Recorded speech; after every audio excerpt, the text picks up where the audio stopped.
اللہ الرحمن الرحیم۔ السلام علیکم۔ سیدنا ابو ہریرہ رضی اللہ عنہ بیان فرماتے ہیں کہ رسول اللہ صلی اللہ علیہ وسلم کا فرمان ہے کہ انسان اس وقت مومن نہیں رہتا، یعنی کہ بندہ مومن ہے لیکن کچھ وقت ایسا ہوتا ہے جس میں بندہ مومن نہیں رہتا، کچھ گناہ کے کام ایسے ہیں۔ پھر آپ صلی اللہ علیہ وسلم نے وہ گناہ کے کام گنوائے، بلکہ یہ حدیث پاک سنن ابن ماجہ میں 3936 نمبر پر موجود ہے۔ پیارے آقا علیہ الصلوۃ والسلام کا فرمان ہے کہ جب کوئی مرد یا کوئی عورت زنا کرتے ہیں، زانی جب زنا کرتا ہے تو وہ مومن نہیں ہوتا، اس کے اندر سے ایمان نکل جاتا ہے، اتنا خطرناک گناہ ہے۔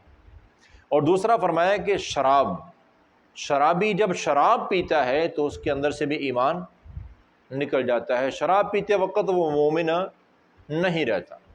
اور تیسرے نمبر پہ آپ صلی اللہ علیہ وسلم کا فرمان ہے کہ چور جب چوری کرتا ہے تو وہ مومن نہیں ہوتا، وہ مومن تھا لیکن چوری کر رہا ہے تو مومن نہیں ہے۔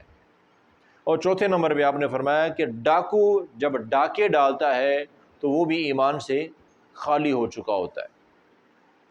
ڈاکو ڈاکہ ڈالتے، چوری اور ڈکیتی میں ڈاکے میں فرق ہوتا ہے۔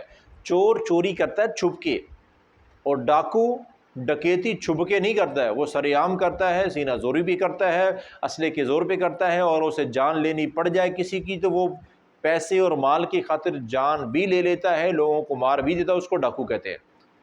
چور کسی کو مارتا نہیں بلکہ وہ تو اپنی جان بچا کے چھپ کے بھاگنے کی کوشش کرتا ہے۔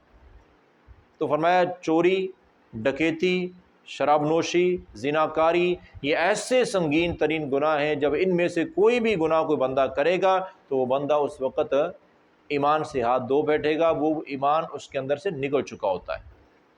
تو اللہ سے دعا ہے اللہ تعالی ہمیں ان گناہوں سے بچتے ہوئے اپنے ایمان کی حفاظت کرنے کی توفیق عطا فرمائے۔